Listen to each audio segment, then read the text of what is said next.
is that although it's not general policy within the program to do this, I always record every session. I think attendance is vital, and certainly I will kind of monitor attendance to a certain extent. And just because a box is here, if I don't have a face with a box or certain things like that, it also keeps a nice record of that too. So just be aware that attendance is expected unless there's some other thing going that absolutely precludes it. Uh, I don't like for the people to attend cross sections, but I will keep the two sections parallel, even though there'll be a fair amount of group work in each section, which means that kind of precludes you hopping back and forth. And if you need to, for some reason, come at 6 o'clock on a Monday night for a week or so, then let me know and I'll, see about letting you in, or we'll talk about it, or whatever it takes. So I do record and I do post the recordings. I do that mainly for a record on my part, but also as a in case you didn't hear something, or you missed part of a conversation, or you missed something that one of your classmates said or whatever, the recording will be up there. Or rather, a link to YouTube will be up there to a site that I have on YouTube. And you'll find me constantly drinking. This is actually hot chocolate. I mean, I can't show you the foam. Or I guess I could. Hold on a minute. Let me see if I can show you the foam so you can be aware of the fact. No, I'll do that later. I didn't have my overhead, my doc cam queued up yet, so I can't show you, but trust me, it is. And then after that is sparkling ice. So, I generally don't begin day drinking on class days until after class. So, I do try to maintain some standards around here. And although I do have very bad arthritis and a really bad back, I don't take any pain pills until after class. And then you can imagine that whatever happens after class, I can't be responsible for it, but I will be in class. You will also find that I like to keep things fairly loose, because I think it is, learning is a process, a kind of a journey of discovery, and everybody learns in different ways. And with this new virtual learning sort of mode, not new to us in our department, but with this virtual learning mode, we've learned certain things. And one of the things we've learned is that most of the activity, or most of the effort, or most of the work takes place on your part. Once I get the site running up and give you some feedback on stuff that you're working on, and remind you of some things that perhaps you haven't seen or haven't read that you should read, then the learning, the grunt work on this is all on your side. I mean, I'll get things set up on my side, but it does involve a certain level of commitment as visual learning, as you've discovered. Visual learning takes an awful lot of commitment, but it's the commitment on the part of the students that's most important, because it is most of the work, most of the learning's on your side. After we kind of talk about some general stuff for a second, then we'll look at the syllabus, and we'll look at the As You Learn site. I didn't discover until last night that I was a week off on the dates on the As You Learn site, but fortunately I'd sent out a letter an email saying we would meet tonight. And so when they told me I was a whole week ahead on the dates, I had to go through and change all the dates, but it did make me feel a little bit euphoric, because as a man my age, anytime you gain a week you thought you had lost, it's well worth the prize. And so I didn't mind looking too stupid on that one. That was just not paying attention to the calendar. But I think I've got all your dates okay so far. And your site, if you didn't notice the change, then you don't know what I'm talking about. But if you did notice, then be aware that I caught it. Okay. Uh, this course is kind of a course in evolution. I mean, it's evolving as it goes along. When we built the course a few years back, well, actually about 10 or 12 years ago, actually, when we originally built the course 10 years ago, it was primarily evaluation of school programs, evaluation of school personnel type course that dealt with a fair amount of technical stuff, but a fair amount of practical stuff in terms of what's it like to do those things, to actually evaluate programs and what are the standards and all those things that you need to have available. From there, it kind of evolved a little bit more into a school improvement course in which we, kind of trying to get you toward what the state wants you to have, evolved into a school improvements course, a little bit of a strategic planning course, still the evaluation components and all like that. But now we've layered on the top of that this whole school improvement model and school improvement planning and strategic planning and all that. And then just in the last year or so, we've also layered on top of that a bit more focus on leadership models and leadership modes and things like that. And so this class ends up being kind of pivotal to some other things that you've either had or will have, because it provides kind of a nice nexus of many of those things that we're wanting to talk about or wanting to have in a program. So just be aware that this thing is still in evolution, and the last iteration we just did early last fall. So it's still evolving a little bit. All sections, as I know right now, are following the same syllabus. We're all following the same final assessment notions that tie with TK20. We're doing all those things that you'll get the same in one section as another. Now, the only difference is who's teaching the sections and what kind of a additional slant or additional piece they want to put on it. And in my instance, it's a bit more focused on detail and precision in terms of evaluation, in terms of building outcome measures for strategic planning goals, things like that, because that's my background. My PhD long time ago, long before any of you were born, 1983. My PhD was in research and evaluation, with a minor in statistics and a minor in computer programming from the University of Virginia. And that was 6 or 7 years into my post-secondary career. I started working with a master's and somehow ended up tenured with a doctorate. And prior to that, I was in the Army a couple of years, did serve with the Old Guard at Arlington National Cemetery. If you've been there and you've seen the Guard units and the Guard funerals and the Tomb of the Unknown and all that. Yeah, I was one of those guys for a little while, a long time ago. 71, 73, somewhere along there. Once again, probably before some of your parents may have been born. No, probably not that bad, but it was a long time ago. And prior to that, I was a teacher, or after that, rather, I was a teacher in middle school and high school for 3 or 4 years, and also coached basketball and football, mainly basketball, way back in the day. So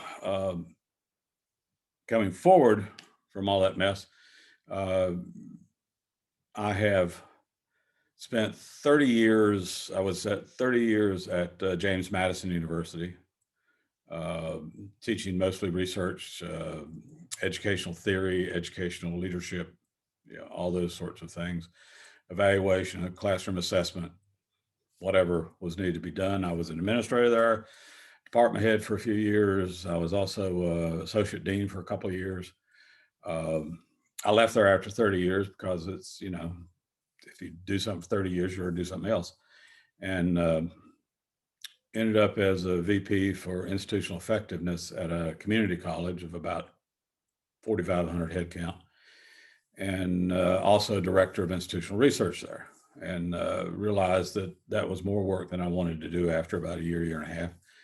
And or they wanted me to do more work than I wanted to do, and didn't want to give me a second banana. So I left there, retired out of Virginia, came to North Carolina because we liked the mountains, and we came to a football game, and my wife was foolish enough to say, you know, this would be a nice place to live. And I got online, and there was a job available that was a perfect fit for me in the research program in the college here. And so here I am, been here 13 years. So I have, for my entire career, been active in research, evaluation, different research methods, analysis of research, assessment, you know, all those sorts of things. That's been the focus of my career.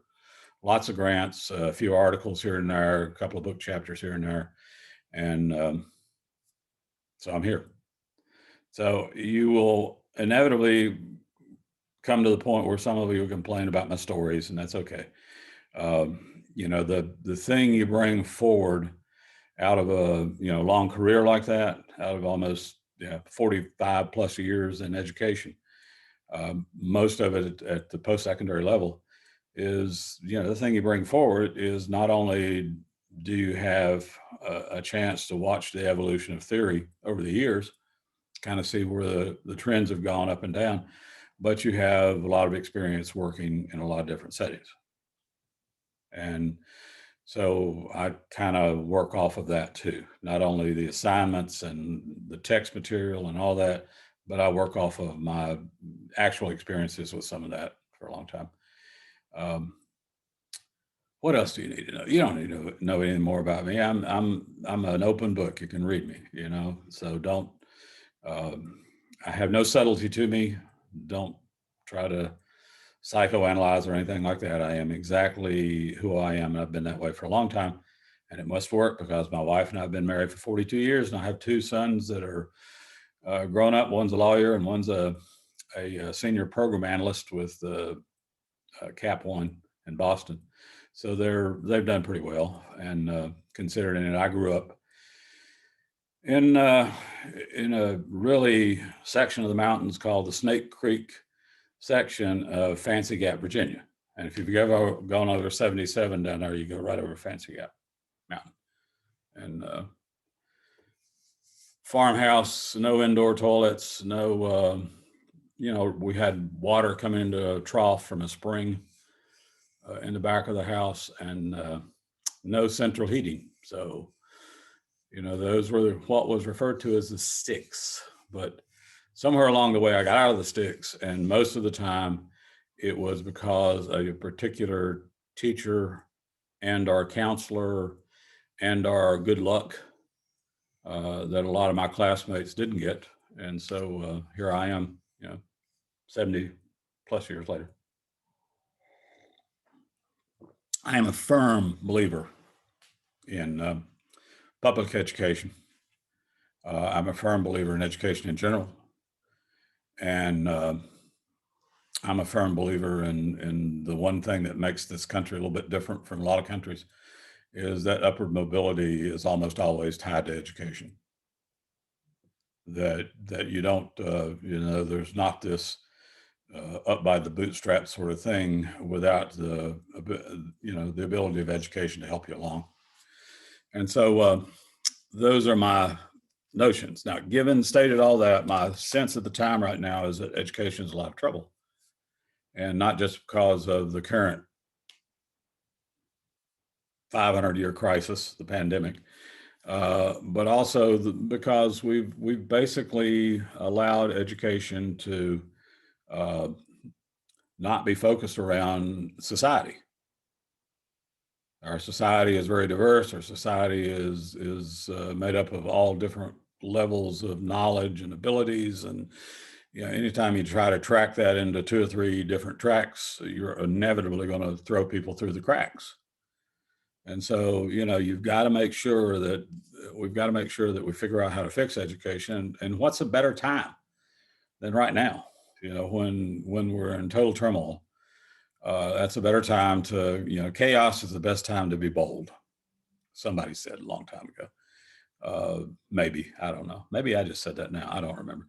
But it's this notion that, we have to take big measures if we expect things to get better in terms of education. And so that's kind of where I come from. Now, with that said, this is a course about some of the nuts and bolts of being in an administrative or supervisory capacity in education, in public education in particular. And so we have to make sure we get the nuts and the bolts covered. And then beyond that point, we can, have as a free-flowing discussion about things that we may want to talk about. And so that's why I'm trying to stay very organized this semester. You'll understand that that's not my usual modus operandi, but I'm trying to be real organized, and probably within the next week to 10 days or so, I'll have the entire As You Learn site laid out from beginning to end. And so you'll know what's coming, you'll know when it's coming, you'll know all the dates that you need to be aware of, you'll know the dates that will be like this, and you'll know the dates that we won't be like this. And so I'm hoping I can get that figured out in the next week or so. I'm waiting on a couple of other calendars to clarify, see where I need to be someplace else at a particular time before I can be sure about it. But that's where we're at. Any comments, questions? Yeah, it's too early to bitch and gripe, but I guess it could. But anything like that you need to, voice at this time, because if not, we'll go through the course. We'll talk about the syllabus, the assignments, the As You Learn site, talk a little bit about, once we go through the syllabus, we'll talk a little bit about my theory of performance and what matters in performance. You can, one of the primary frustrations you'll have is that you have been patterned to have, grades on everything that you do, and, think that, one period of time outweighs another. Well, it does. What you can do at the end outweighs everything else. Otherwise, you didn't need to take the class. If you've got at the beginning what you end up with at the end, then you didn't need to take the class. And so, I'm assuming there's a certain amount of frustration, a certain amount of confusion in that process like that, but that's also the notion of learning. Cognitive theory tells us that we kind of go from novice to expert, and we learn over time through repetition. We learn over time through, in the parlance today, rewrites, redos. Education should not be penalizing. It should be providing feedback and reward. And so, I'm a believer in mastery learning, but we'll talk more about that in the syllabus here in a minute. All right. Let me see if I can remember what I did with the syllabus, and we'll share that up. There it is.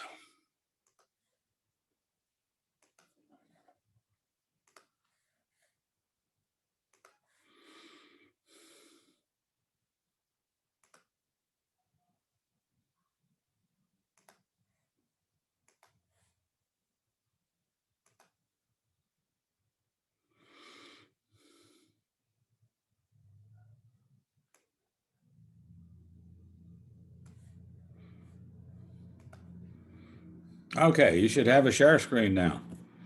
The cat had been on my desk today, and I had a USB unplugged here, so I had to make a couple of changes on the thing. Okay. Very quickly, you already know probably as much, or maybe way much more than you need to know about me. You have my email address, you have my cell phone. Office phone is next to worthless. I'm never in the office, obviously, this semester, and hardly ever in other semesters. So, don't bother wasting your time there. Call me Yeah, send me a text message or email me. Email, I prefer email. That way I can, you know, kind of time it a little bit better for myself.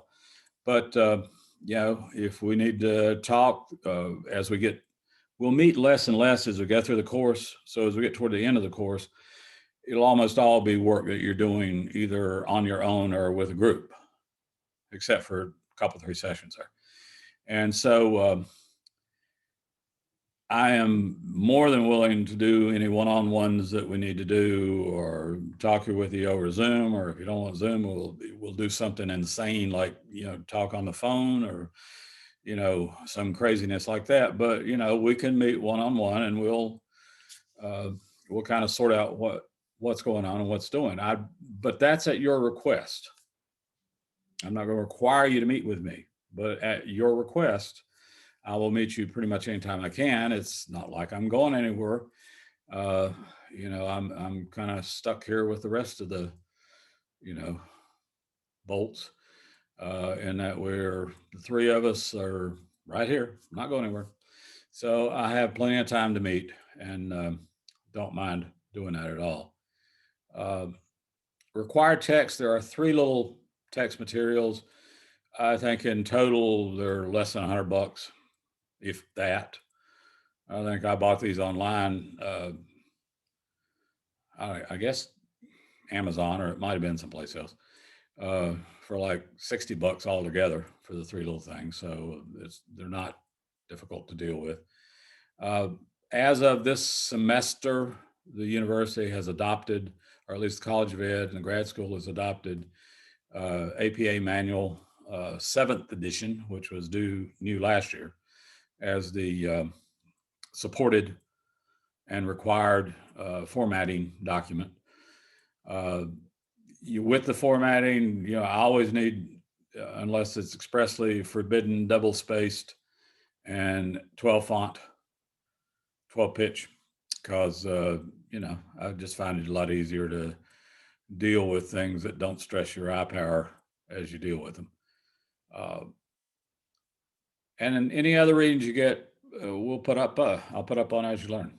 I mean, there might be, well, there are a series of articles and things like that, and I'll put those up on As You Learn as we go forward. Rationales for the course, you know, you can read through those things. I'm sure you probably have, at least I hope you have. The standards that are addressed, pretty self-explanatory. Now, the goals are really sort of tied to the projects in the class. And so if you see we have 5 goals here, and they really speak to the 4 final project pieces that we'll have you do. You know, one of those is the I guess I need to widen this out a little bit. One of those is the ability to demonstrate the necessary skills and knowledge to develop an effective school improvement plan that will lead to improved student achievement. That later becomes an individual project and is one of the projects that's due at the near the end of the course as one of the mastery projects. Number 2, you'll conduct a sound school level evaluation around a particular practice or a particular program or a particular piece of that school. And you will do that as a team. And we'll talk about the team stuff later on today, but I'll talk about it later. There's a little quiz that's not a final project, but a little quiz that takes place as a formative project somewhere in the course that I've not quite figured out the last few sessions yet.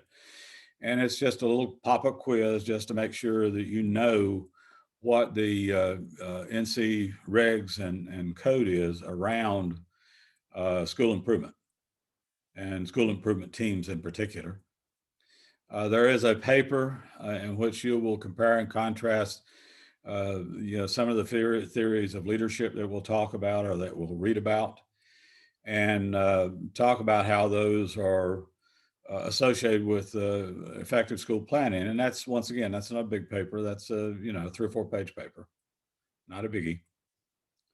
And then finally, a big focus has to be given what's happening in the schools now, and with the fact that that the distances between student classifications and student success are widening, and so we're finding people that are below the curve are falling more below the curve. People that are above the curve seem to be holding their own to a certain extent, and so that gap, that big wide space in between those different groups of people is widening, and those not only create issues of equity, but they also create opportunities.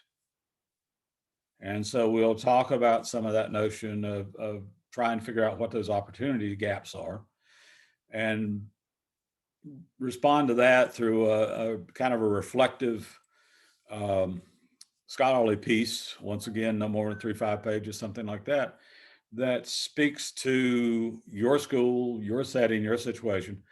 What are some of those issues that that have created issues of inequity, and in particular, pick one and let's see what you think might be some opportunities there to close that gap to some extent. And I think this will become one of the more important exercises, because you're going into schools now for the next few years in which it's going to be all about how do we deal with these gaps, because they're getting exacerbated by the pandemic and by the lack of federal involvement in education over the last year, except in a negative way, in the last 4 years or so. And I'm not being political, I'm just saying money. And so we'll kind of talk about that a little bit. I'll stay away from political pieces as much as I can. But as an old 60s liberal, I can't, I can't go there. But anyhow, I'll stay away from the politics of it as much as I can. Learning objectives broken out in greatly increasing detail. We have folks in the programs that are just a little bit anal on the outline and the points and the 5.3s and 6.2s and 4.1As and all that sort of stuff. So it's in there. Course requirements. Now I'm not going to deal with these here, because I'll come back to them. But between what's here and what's on the As You Learn page, it'll be pretty clear to you how important those different pieces are. This is an individual thing. Program evaluation on existing program, that's a group thing. Collaboratively work within a team, that's also obviously a group thing, part of that group thing. Equal opportunity gap or equity or opportunity gaps, individual projects, and a reflections on theories of leadership. We haven't talked about that one, but it is, as we talk about these leadership theories, leadership modes, all that good stuff that's in the course, we'll want to come back and see how you reflect on that, to see how you feel about that. Down here in I adhere strictly to the academic integrity policy. I do not use Turnitin, and I don't look to see whether you have, if I have a sense that you haven't necessarily engaged yourself in learning.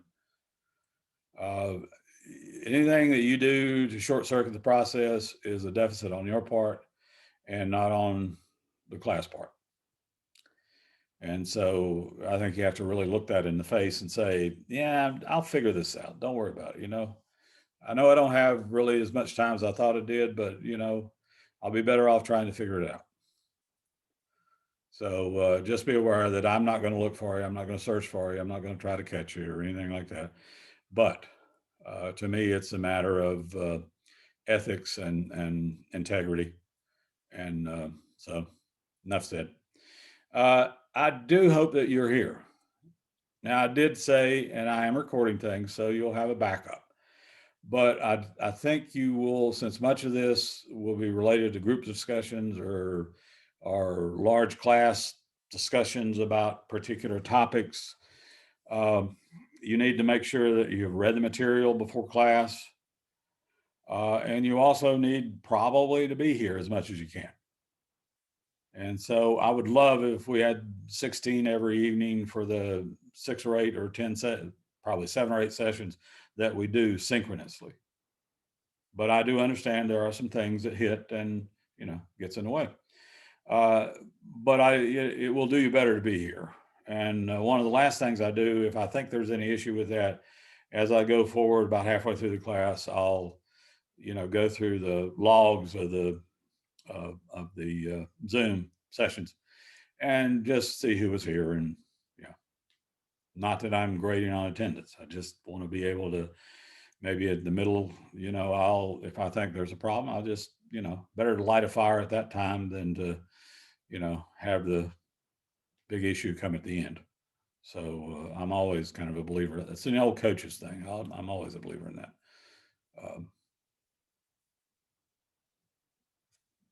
Yeah, I don't know why we would have a snow day. I have no earthly idea.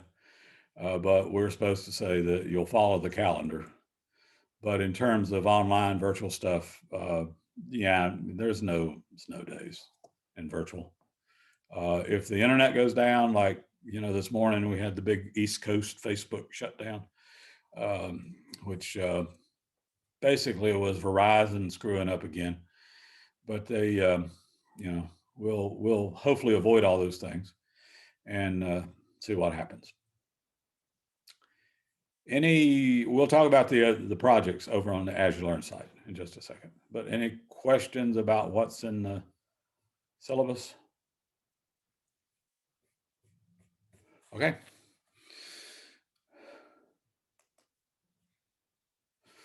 This will be easy. Looks like I'll be getting to a glass of wine about 6 o'clock at this rate. So nothing like cold hot chocolate. Okay. Let's go over and look at pull the Azure Learn site up just so I can point to things rather.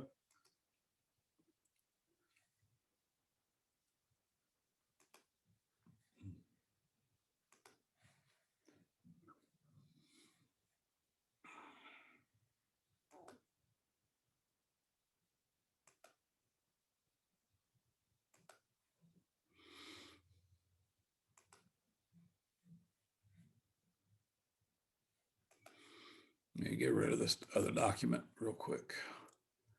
And so I can slide it over that way. Okay.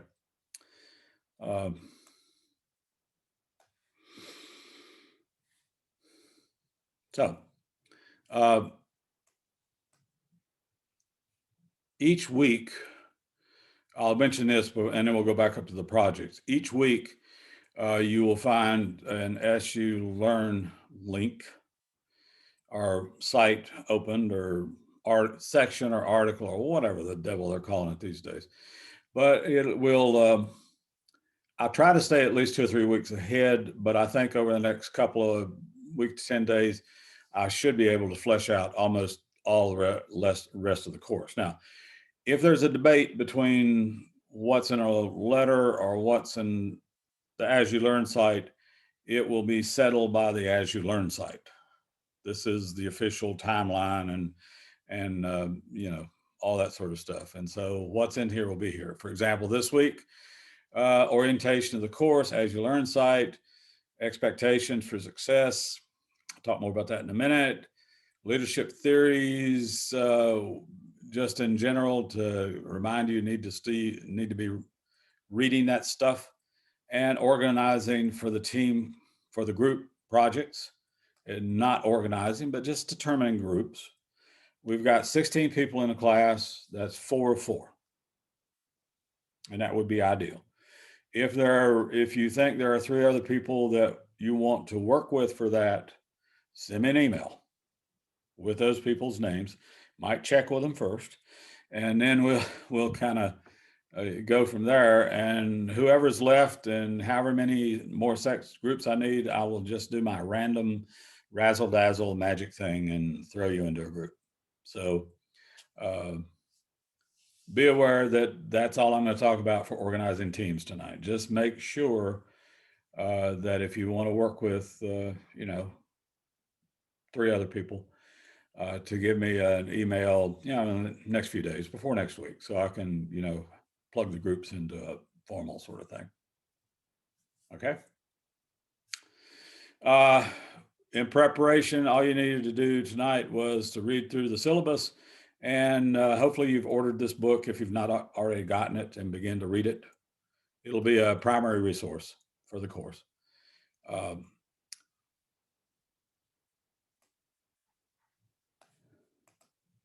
see if I get there. Next week, you'll have, this is the agenda, and this is what you should begin doing for the agenda, or do for the agenda.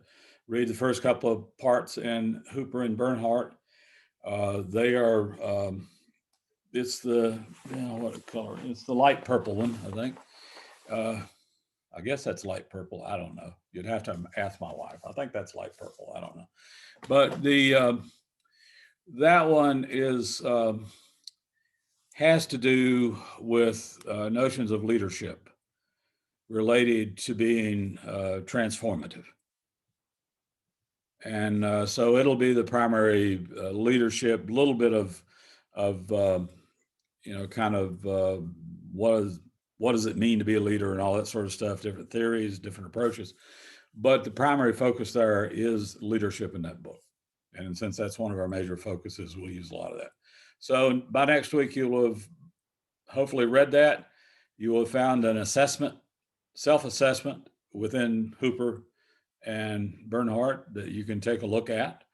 You don't need to turn it in, but we are going to talk about them in groups next week, and be able to distinguish among the 3 major modes of leadership, according to Hooper and Bernhardt, who's really Bernhardt, who really stole that from a couple other people.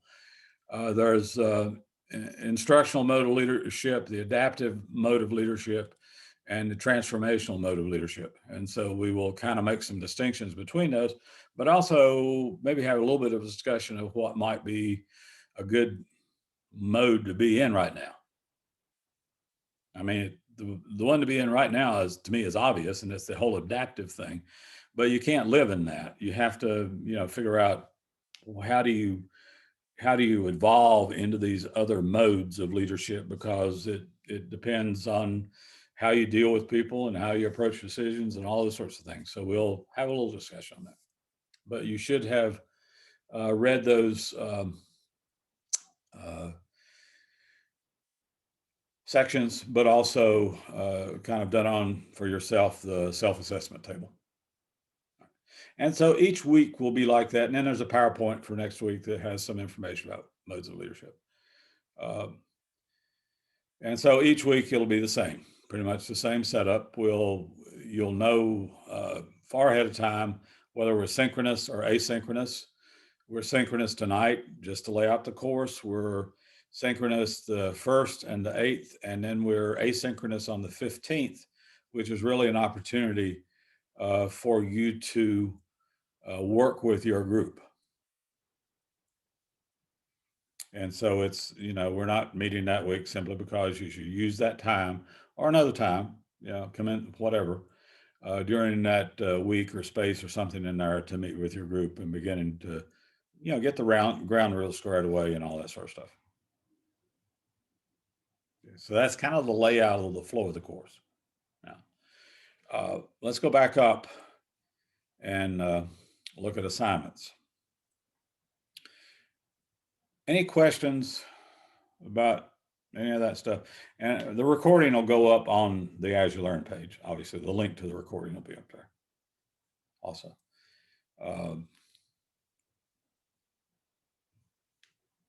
The syllabus, as I mentioned, only lays out 4 projects, and there are the 4 projects.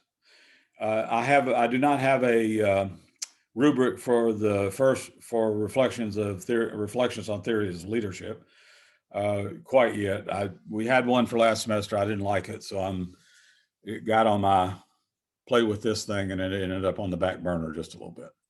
I had a really, really miserable last semester, which made me think about whether I should be here this semester. But I decided, yeah, what the hell?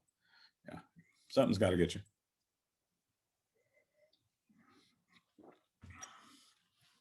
So you'll also find in each one of those, there's a live link, which I'm sure you've looked at, hopefully. And so for the program evaluation project, I'm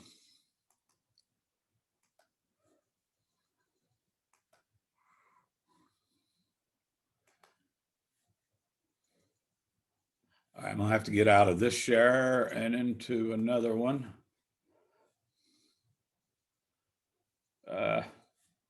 Where'd it go? Where'd it go?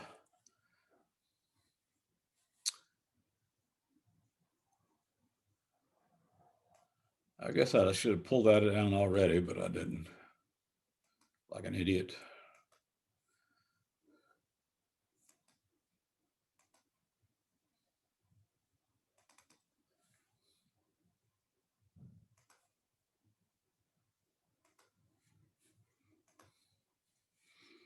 Okay, let me share this thing up.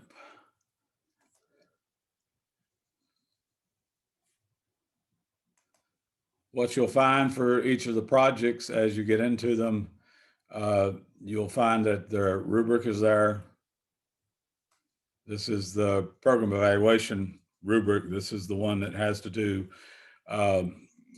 with the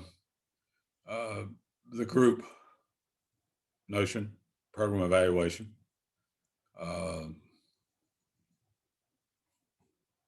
But you'll find a complete rubric, and if you have questions or notions like that, you should always sort of get a hold of me, and we can go from there. Yeah. Now what do I do with that other thing? Oh, there it is.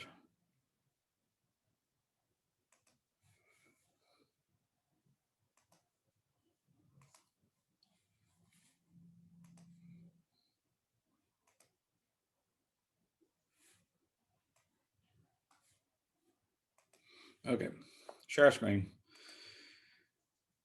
Go back over here.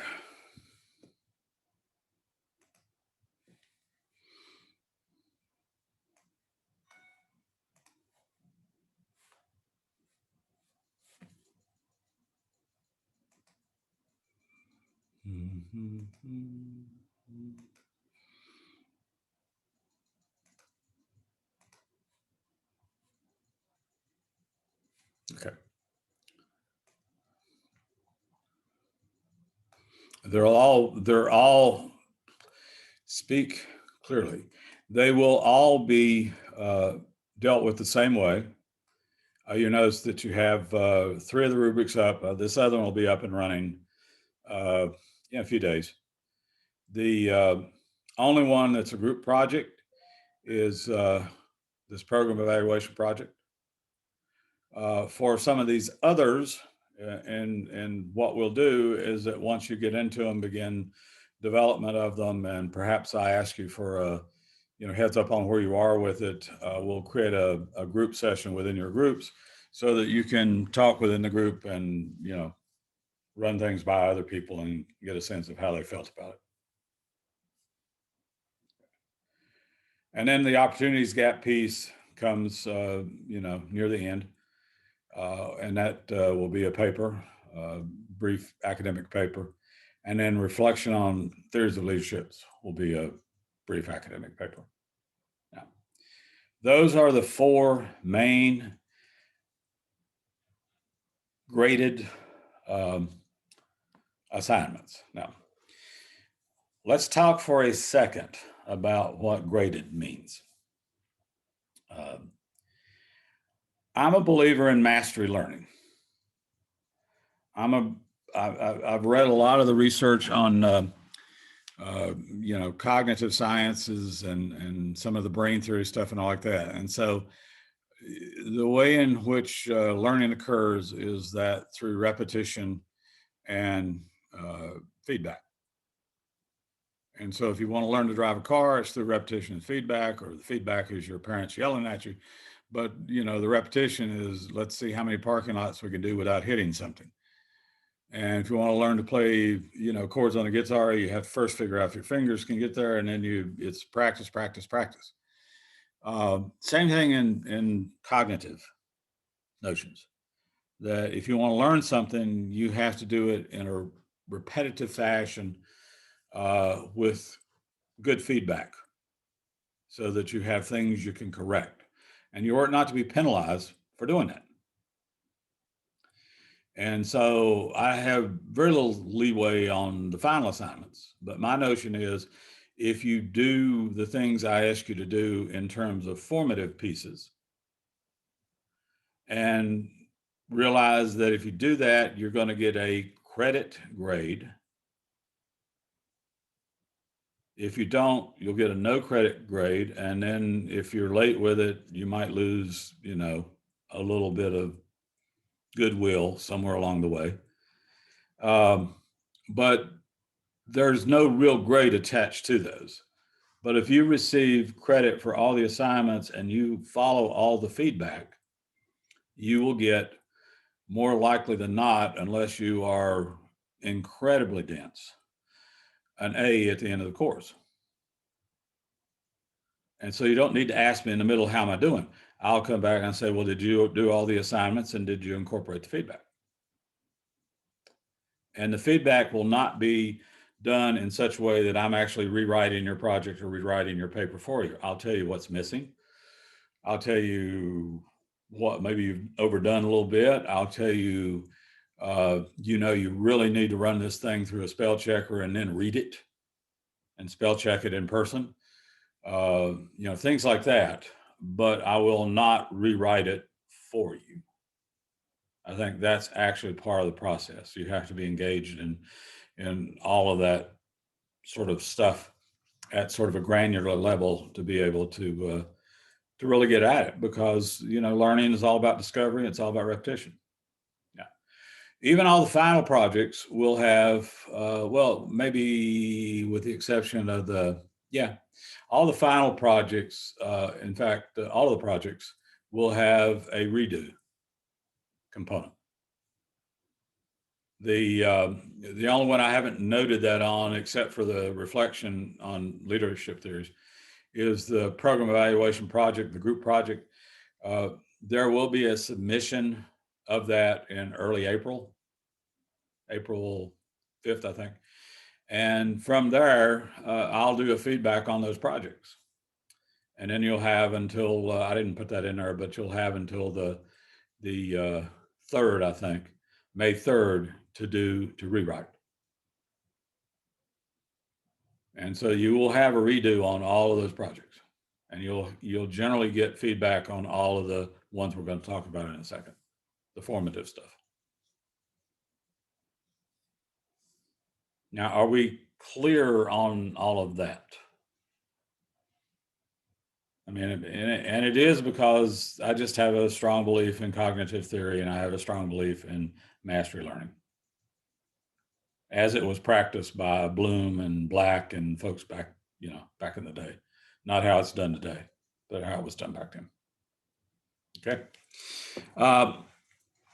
In order to get us there, we need to do a few formative things. And so there's some little formative stuff here to do. There's a little bit more reiteration of how you'll receive a credit, no credit. If you don't do the formative things, if you just don't attempt them or whatever, you'll lose a half letter grade for each one that you don't attempt. The reflective leader is the first one, and that's the first one you'll deal with. It will be after our next session, in which the whole thing will be about leadership models and kind of different leadership theories and modes of leadership. And I'll ask you to reflect on that. I'll ask you to do a brief paper, 2 or 3 pages or something like that, reflection on the different modes of leadership in particular. And there is here's a 3-page maximum 12-point all that sort of stuff. Does not include a cover page. There should be a cover page by APA. Okay. And I'll give you some feedback on that. You will not have to recorrect or redo or whatever, but I will provide you feedback on that. The reflective leader, really after we talk about strategic planning here in a couple of weeks or deal with strategic planning, I'll ask you to do also a reflective paper, a little shorter one, 2-page, in which you kind of summarize your understanding of the appropriate steps of working toward an improvement plan from strategic planning. And we'll cover all of that. And there's a really good couple of readings here in Tracy. There's a little quiz, just a quick little quiz that I'll ask you to do after we look at the law and the regulations, just to make sure that you have a good understanding of where the law and the regulations are. And I'll provide the answers to that, and it's up to you to kind of self-check that to see where you are with that stuff. And then near the end, as the teams begin to wind down, I'll ask you to do a reflective paper on, 2 or 3 maximum, on what it's like to participate in an evaluation team. Because the team model, there are some good ways to do it. There's some bad ways to do it. And, just as I learned in research a long time ago, good research is always a team effort. Good planning is always a team effort. It's just knowing what the team effort looks like and how long it extends, because at some point, decisions have to be made. And so, that's part of the team process too. And so we'll talk about that. You can't hurt anybody's grade if you decide, I don't want to work with this person ever again. I'm not mentioning her name, but they were, that's okay. I don't care.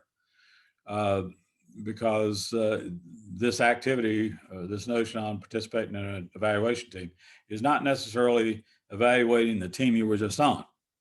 It is more of a broader reflective piece about, the nature of working in teams and, things like that. And so those are the, kind of the formative pieces, those 4 assignments. There may be another one, I don't know. It depends on how busy I get. I'm working with about 5 doctoral students right now. I'm on 3 dissertation teams, and I'm chairing 2 of them. And one of them we hope to get finished early in the spring, early in the fall. And so, we're kind of working on that one a little bit, and that gets a little dense as we go along, and they have 200-page dissertations for you to edit. So just be aware that I will get as much feedback as possible on these things as quickly as possible. I'd say within 10 days to 2 weeks at the outside, probably quicker, but realize there will be times when it'll take a little bit longer. So any questions about those, or about grading, or about the As You Learn page, the syllabus, the length of my hair, whatever. I haven't had a haircut since March. So, I'm going the full COVID thing here. And back in my youth, I had full COVID thing, and, the ponytail and tuck it in your cap or whatever, the whole wild thing look.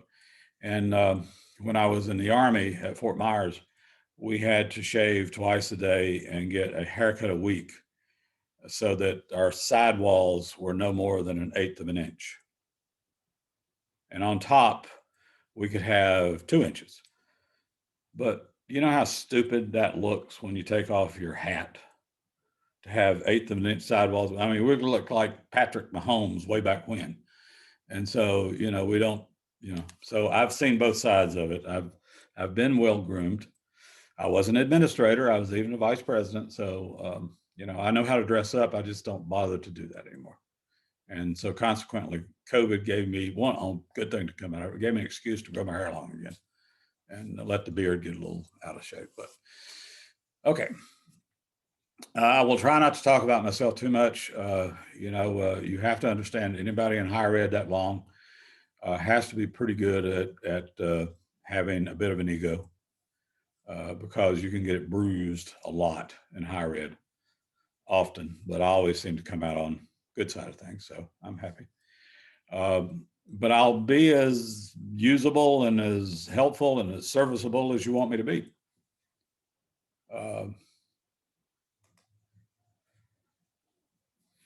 Questions, projects, assignments? Yes, yeah. I'll get you going next week. I will inevitably,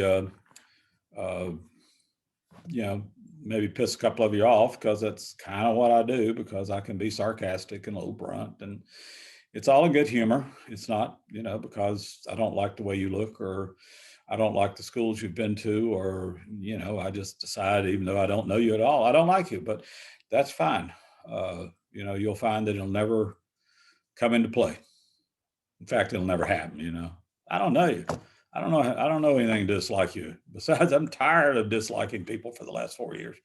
And so, I'm ready to throw my arms around everybody and kind of like everybody, because that's kind of where we need to get these days. We'll see. We got a shot, but let's see. Let's see how it goes. Any other questions? Thoughts? Yeah. Okay. Be aware that I will do the recording. It takes a while to upload it to YouTube right now, because it's kind of crazy. I guess everybody's trying to do that. And so it'll be up later tonight. Maybe it might be tomorrow morning, but it'll be up if you want anything to consider. I appreciate your attention. I appreciate that you came and let me rattle on. Don't do that again, because, I can rattle on forever, and I've got a story somewhere that probably fits just about everything. And you will not know whether it's true or BS. That might be a good lottery.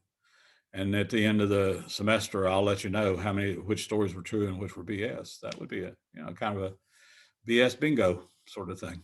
Yeah, I don't know. I'll think about that. Maybe we'll do that. All right, folks. If you've got nothing else, but if you do, feel free to call me. If you feel, email me. I'll clarify as much as I can, and I will put up a forum page in the first block up there that if you think you have a generic question that everybody might want to know, like last night, somebody said, "Do you know you got your dates wrong?" And then I ignored that. So she was kind enough to remind me at the end of class, in front of everybody, these dates are all wrong. But I fixed them right after the class. And I fixed your dates too, or you would have caught that too. I'm sure somebody would have. But otherwise, good night. Have a good evening. Stay safe. Always stay safe. And get those new masks, because you got to have 5 layers now. The new stuff says you need 5 layers. So look around. Have a good day. We'll see you later.